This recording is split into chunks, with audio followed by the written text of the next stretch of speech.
Hey folks, what's going on? My name is Rachel and welcome back to my channel. So, as of lately, my channel has been very bullshit oriented, which is totally fine, but this week I decided I'm gonna bring it back to the Tech Tuesdays, as I've been calling it. Today we're going to talk about this guy. This is the Zhiyun Crane V2. So it's made for mirrorless cameras and some DSLRs, depending on the weight. It's said to hold up to 1,800 grams, which I think translates roughly to about 4 pounds. So when you're choosing the camera to put on here, make sure that you choose the right weight. So this is a 3-axis motorized gimbal. This is the first one I've ever actually played with, so I don't really have much to compare it to, but I'm gonna go through how I set it up, what I liked and what I didn't like, and I'm gonna show you some test shots that may or may not be great. So let's get into it. So a bit of a camera change later. I'm currently filming on the OnePlus 3T front-facing camera, in case anyone was curious about that.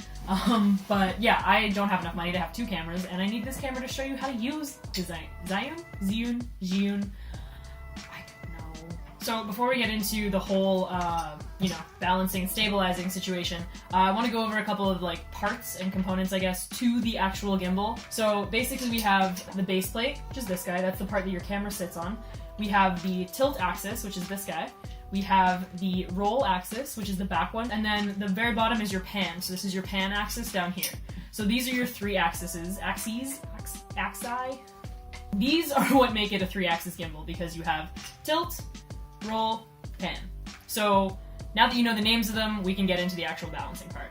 Make sure that you have all the components that you're going to be using on your camera before you start balancing. So for an example, my camera has a articulating screen. So I'm going to keep my screen out while I balance, because I don't want to go through all the effort of balancing my camera with the screen in and then realize, oh, I want to shoot with the screen out, and then now I have to balance all over again. So the same goes for if you're going to be using a mic or even a lens hood. So step 1 is going to be put your camera on the base plate. I'm going to push it as far as I can to the tilt axis, and I'm going to line it up. I'm going to screw it in with the provided screw, and hopefully not drop my camera. Alright, so I've got my camera screwed on. Now we can see that we have a lot of work to do. So the next step is going to be to balance the roll arm. That's the one at the back, the one that faces you. So you have a thumb screw, which is this guy right here. You're going to loosen that, and that's going to allow you to slide this back and forth. A lot of the balancing situation is just trial and error. So you're just gonna see what you can get. Just ignore your camera's orientation for a while. So essentially, you're gonna let your camera fall in whichever direction. So for example, when I have it pushed in all the way like this, you can see my camera is leaning very much to my left. So that means that I'm going to pull the roll arm to my right, and that's gonna balance it out. It's pretty simple, right? I don't know, physics or something? So I'm just gonna leave it at that for now. I'm gonna tighten that up a bit, and then we're gonna move on to the next step. The next step we're going to deal with is the tilt axis and also the base plate. So these kind of work in conjunction with each other. The tilt axis is going to play a part in having your camera sit upright like this. We're going to do the same kind of idea, loosen this thumb screw, and we're going to kind of mess around with it. You're going to have to go back and forth between adjusting your tilt as well as your base plate, because it depends on where your camera's center of gravity is and where it is on the adjustable mount here. And also how you've aligned your tilt arm. But already I can see that by moving the tilt arm, or the tilt axis, the tilt arm, by moving it down, it helps bring my camera closer to sitting up straight. I'm gonna use this bottom screw here to loosen the plate, and I'm gonna be able to slide it back and forth. I can see, obviously, that my camera is tilting back, which means I need to move my camera a bit forward. We're getting better, so obviously we still have a bit of this tilt going. Now it's really trial and error. So in my case this time, I'm gonna mess with my roll arm, and I'm gonna get my camera a little bit straighter. Okay, so the last step, and probably the weirdest step, is going to be the pan axis. So that's this guy. This one you have to take your camera off of whatever tripod or assistant you're using to help you balance it. The goal here is to get this part, your roll axis. You want to get it from sitting up here, which it probably by default will be on top of your camera. You want to get it down here at, I don't know, facing your camera, at the middle point of your camera. You're gonna make that adjustment by loosening this thumb screw here and you're gonna mess around with it. And I can see already that that's not enough, right? Because I still have my roll arm up here. So I'm gonna move it back some more and just trial and error until I get what I need. So we're getting closer, and obviously you can see that my camera is a little bit tilted, but that is because if you see the distance here between the actual camera body and the pan axis, there's not enough room for me to keep my screen out and do this properly. So I have my pan axis has been balanced, my roll axis has been balanced, my tilt axis has been balanced, and my camera is where it needs to be on the base plate. Let's just verify that we're still relatively balanced with our screen out. Ta-da! So that's how you balance it. I know this might be a little bit long-winded, but for me, I really needed a video just like this to get me to figure out how to do it. So I hope this helps you in whatever way it helps you. Now that we have our camera all balanced and our gimbal is all properly configured, next thing we're going to talk about is the modes here. So come closer, come closer. Alright, so as you can see, we have a mode button. There are 4 modes that we can toggle through. Basically, you have your power on and off button and your modes and then your joystick. To turn it on, it's really just a press and hold. Hold it until you see that blue light come on. Alright, so when you first turn on your gimbal, it's going to be in mode 1. Mode 1 is locked mode. That means that your tilt axis over here is going to stay. So you can do things like this, and your camera's going to stay where it needs to stay.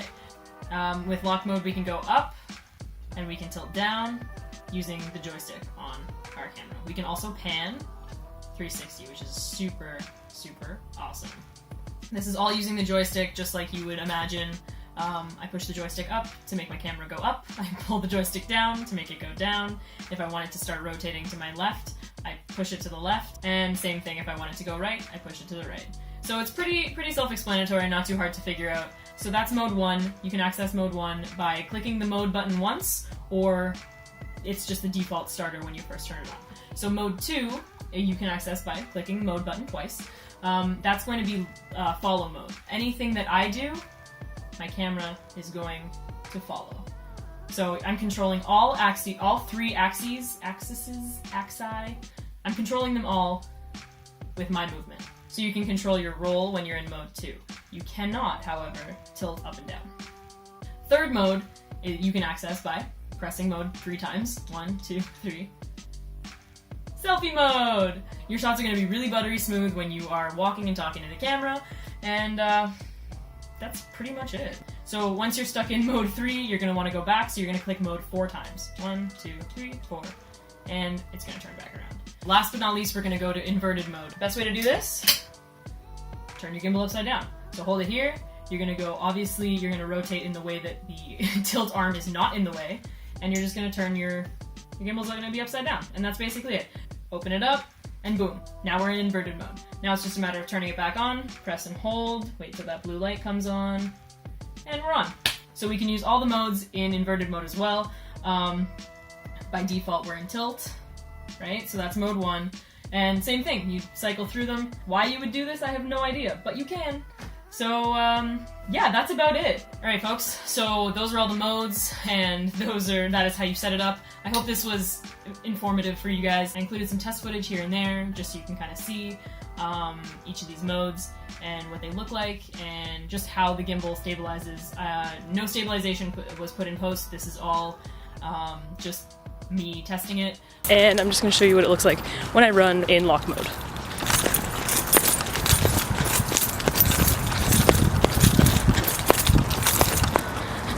Ta-da!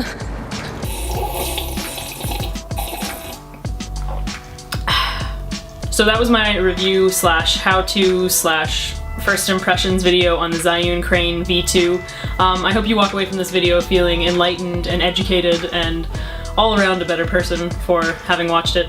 If you like this video, give it a big thumbs up, and if you hated this video, give it a big thumbs down. And if you want to see more of this ugly mug, then go ahead and hit subscribe, because next week I will be back for another Tech Tuesday bullshit vlog, maybe both, one or the other, you never know. So yeah, stay tuned. Okay, thanks for watching. Bye!